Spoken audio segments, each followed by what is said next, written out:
Hey, welcome back to the Tennessee Frugal Craftsman. We have reached a milestone here on the property, and I just wanted to bring you along. Two milestones. One, we actually chose a color for this building, and secondly, we finished the siding, so we are in the painting process. So I just wanted to show you what I've been up to, what I've been doing, and so let's start. As you can see, we actually went with the it's actually called it's a blue-gray, I think it's called Midnight Surf or something like that. So it was either that or dark green, and my wife and my oldest daughter was kind of moving in the direction of this color, so I kept the piece. So I'll show you what I've done here. Go down here, get on a good vantage point. As you can see, all the siding is on. I had to do a little bit more piecing here on the back, and I also ran out of siding, so I had to pick up some more siding. The actual brand that I was using, it was out of stock, couldn't get in until December, and I wasn't going to wait around for that, so I got the next best thing, and I think it's going to be perfectly fine. It's got a little bit of different texture, but when it's all painted, I think you won't even notice it. So that's the back side, all complete. Brought up my scaffolding, as you can see, and got the scaffolding up here so I can do all the painting. It's much easier to work on scaffolding than ladders. Should have had it out here earlier. Just had it stored at my other property. One of the other things that I've done is went ahead and booked the concrete for next Thursday. So I'm going to get this cleaned out and run the floor in here so I can get the stairs in and set the doors. Show you to the back side. I've painted two of the sides.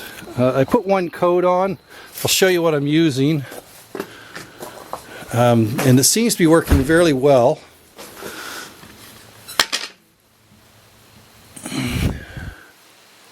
This is the Valspar Duramax. It's just a satin finish, and it has worked very well. Covers really nicely. One of the other things we did today, that's why I didn't get a lot done outside. Show you what I did up here.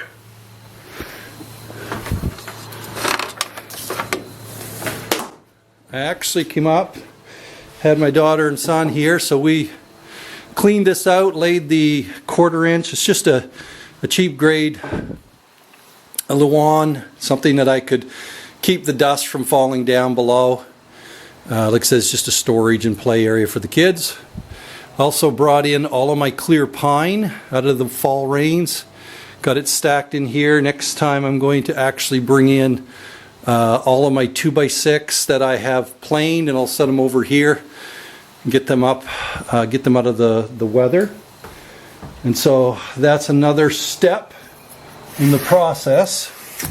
So we're just shutting the windows here. One of the other things that I've got done now is I've also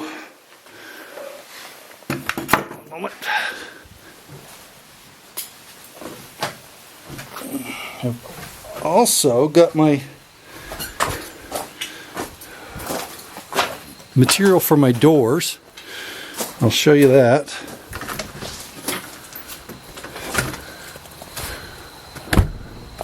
What I did is I picked up 3 sheets of this. It's Hardie Board stucco finish.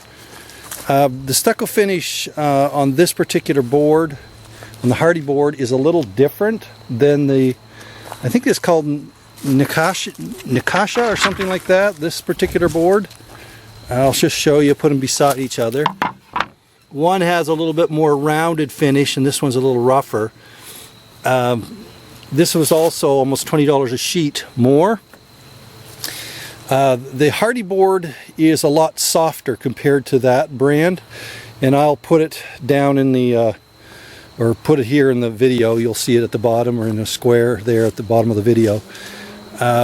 This particular stuff, my plan is to use it and just, you know, run some trim around it and do like I did up here, and put like a 3/4 inch liner in it, and then probably 1/2 inch plywood on the back of it, or something like that. Something to give it a little bit of stability, and just do 2 swinging doors here. But I'm really not going to tackle that. At least the plan's not to tackle it until I get the concrete run. That way I can make my doors to come up against the base of the concrete. So I'll do it. That's kind of the plan right now. And so yeah, we've got, as far as the leftover pieces, all I've got is a bunch of scraps. I mean, it's pretty sparse. Not a lot left there. Probably will save some of that. I can always use it for starter strip if I happen to do the house. So I'll put that up overhead in the building. So overall, the joints, I mean, you look down across this and it's pretty hard to see any of the joints in that. And like I said, when I painted it, I filled all the joints with caulking. I'm just trying to find one here. They're kind of hard to find now. I guess there's one right there. But by the time you get them caulked and painted, I guess there's another one right there. You get them caulked and painted with that texture finish, it's hard to see them. And so I'm quite pleasantly surprised and happy with the way this turned out.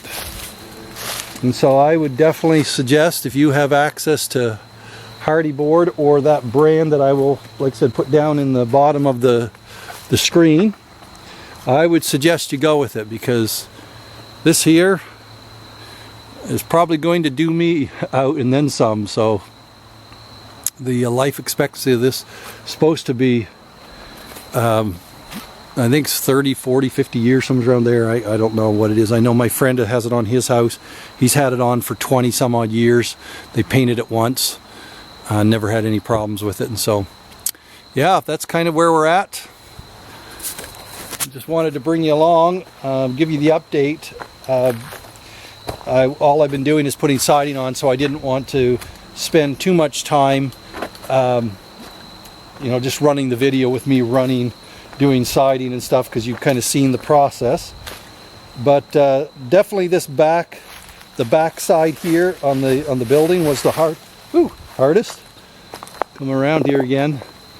And the main reason is because working so high off the ground, but also the fact that the very top there, when you started changing the siding, changing the brands, I was concerned of how it was going to look. But anyway, I'll show you, do it in another video when I get it all painted, and you can judge for yourself. I think it's going to be perfectly fine. And so, as always, it's not a long video, but I do appreciate you joining me. My next project, like I said, is to get my floor prepped, get the mesh, get it cleaned out, and get all the mesh down that I'm going to put in it. I'm going to use 6x6 wire mesh in it, and also to get my leftover stuff that's plain. That's some of the 2x6, 2x4, 2x8 that's left over, that was left over from the outbuilding when I milled everything out. I milled out all the stuff that was 12 foot long and not a 2x10, and I used most of it on that. And the other thing that I want to do is get this stuff in now that it's had a chance to dry for a couple months out here. Take the stickers out and just stack it upstairs. And as you can see, I cleaned up all of the plastic here, trying to get it dried out so I can fold it up.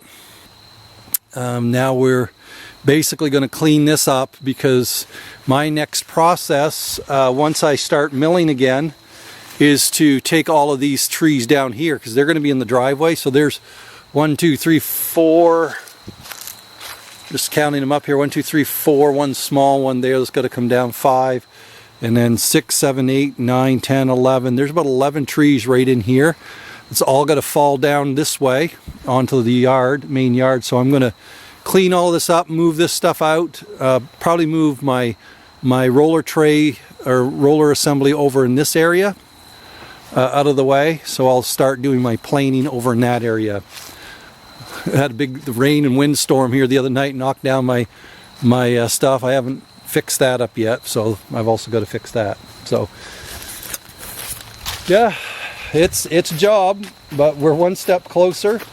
As soon as I get the outbuilding complete and everything winterized, I'm going to turn and start doing my milling again.